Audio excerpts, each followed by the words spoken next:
Hi everyone! Today in this video we're going to be making connections between our play A Raisin in the Sun and our modern day society. So I want you to think about the scene that we just read in class this week from A Raisin in the Sun, where we met a new character named Mr. Lindner. So remember, Mr. Lindner was a white man who visits the Younger apartment, and he says that he's from the Clybourne Park Improvement Association.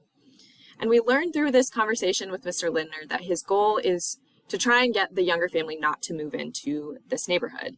Mr. Lindner wants to keep Clybourne Park an all-white neighborhood. And so we recognize this as discrimination and racism against the Younger family because people don't want them in their neighborhood based on their skin color.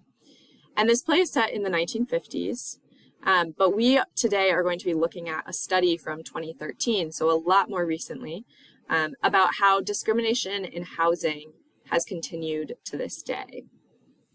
So I'm going to be taking you through this article, pulling out some key vocabulary terms, and also looking at the questions that the packet is going to ask you after you read this article.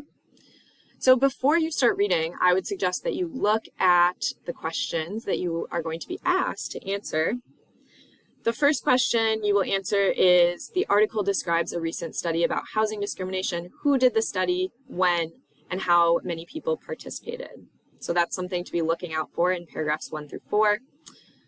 Second question is, how did the researchers test for discrimination in paragraph 4? The third question is probably the most important one for you to focus on, is that the author states that housing discrimination for non-whites has become subtle, which means not immediately obvious or noticeable. Discrimination used to be more obvious, involving door slamming or harassment, but we want you to list 3 subtle ways from the article that people now experience housing discrimination because of their race. So look out for key things that I've highlighted in the article that might help you answer this question. And the final thing we want you to think about is that Marjorie Austin Turner believes that the study's findings are probably understated, which means the amount reported is less than it should be. Do you believe that that is true? Why or why not? And that information will come at the end of the article. So now go to the top, the beginning of your article. It is titled, Discrimination in Housing Against Non-Whites Persists Quietly, U.S. Study Finds. It was published in 2013, and this article is coming to us from the New York Times. So Sean Donovan, the Secretary of Housing, said that hidden racial discrimination doesn't make it any less harmful. Discrimination, which we know is treating one person or group of people less fairly or less well than another group of people. Discrimination against Blacks, Hispanics, and Asians looking for housing persists in subtle forms, according to a new national study commissioned by the Federal Department of Housing and Urban Development. We just learned subtle means not immediately obvious or noticeable. Though less likely to face overt obstacles, overt meaning more obvious or more noticeable. So though less likely to face overt obstacles, like being refused an appointment to see a home, minority customers were shown fewer available units than whites with similar qualifications, the study found. They were also asked more questions about their finances according to the study and given fewer offers of help financing a loan. So a loan, if you don't know, is borrowing money from a bank that you need to pay back over time. So paragraph 3, although we've come a long way from the days of blatant in-your-face housing injustice, discrimination still persists. Sean Donovan, the department secretary, said in a telephone conference on Tuesday unveiling the findings. And just because which means discrimination, so just because discrimination has taken on a hidden form, doesn't make it any less harmful. In each of the study's 8,000 tests, one white and one minority tester of the same gender and age, posing as equally well-qualified renters or buyers, visited the same housing provider or agent. So the 8,000 tests, the test refers to the experiment or study that took place where they had one white person and one non-white person who were the same gender, same age, same financial qualifications, would go and try and rent or buy an apartment or a home to see if they were treated equally, if they received equal opportunity. In more than half the test cases, both testers were shown the same number of apartments or homes. But in cases where one tester was shown more homes or units, the white tester was usually favored. leading to a higher number of units shown to whites overall.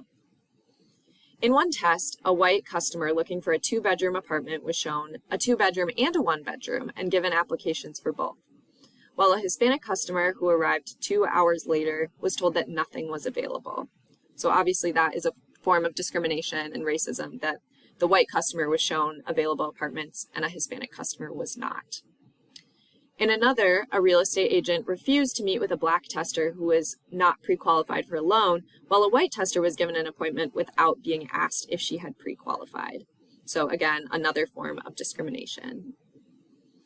The study was the fourth of its kind since 1977, when the results showed a starker form of discrimination known as door slamming. In 17% of the cases in that study, whites were offered a unit when blacks were told that none were available. In 2012, when the new study was conducted, the vast majority of testers of all races were able to at least make an appointment to see a recently advertised house or apartment. But once they arrived, they were given fewer options. So they're talking about people who were not white were given fewer options to look at. Overall, black prospective renters were presented 11% fewer rentals than whites, Hispanics about 12% fewer rentals, and Asians about 10% fewer rentals.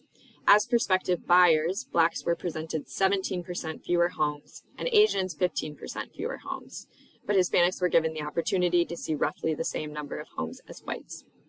So again, a lot of these statistics that I've highlighted are going to help you answer the question number 3, how subtle forms of discrimination are still present in the housing market today. White testers also were more frequently offered lower rents, told that deposits and other move-in costs were negotiable, or were quoted a lower price. Taking into account fees, deposits, and rents, apartments were more likely to cost whites slightly less in the first year of rental than blacks might pay.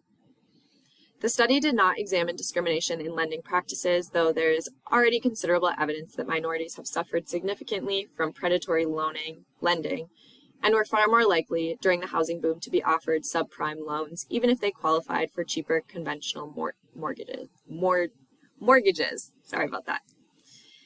The tests were performed in 28 metropolitan areas, but found no substantial differences across cities or regions, the author writes. Marjorie Austin Turner, a senior vice president at the Urban Institute, the research group that conducted the study, said that buyers and renters with poor credit or other blemishes on their financial records had experienced more pernicious forms of discrimination than the well-qualified customers in the study. So pernicious means causing great harm or damage in a way that is not easily noticed. So that's kind of similar to subtle, right? Something that's not immediately obvious. The findings probably understate the overall levels of discrimination in the market today, she said. So the study probably didn't accurately describe the amount of discrimination that there is.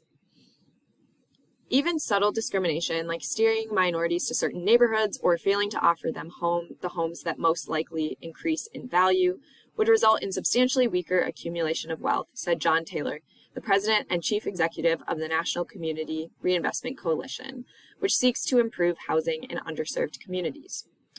Polling shows that many Americans think financially stable customers have the same opportunities to obtain good housing, regardless of race, he added.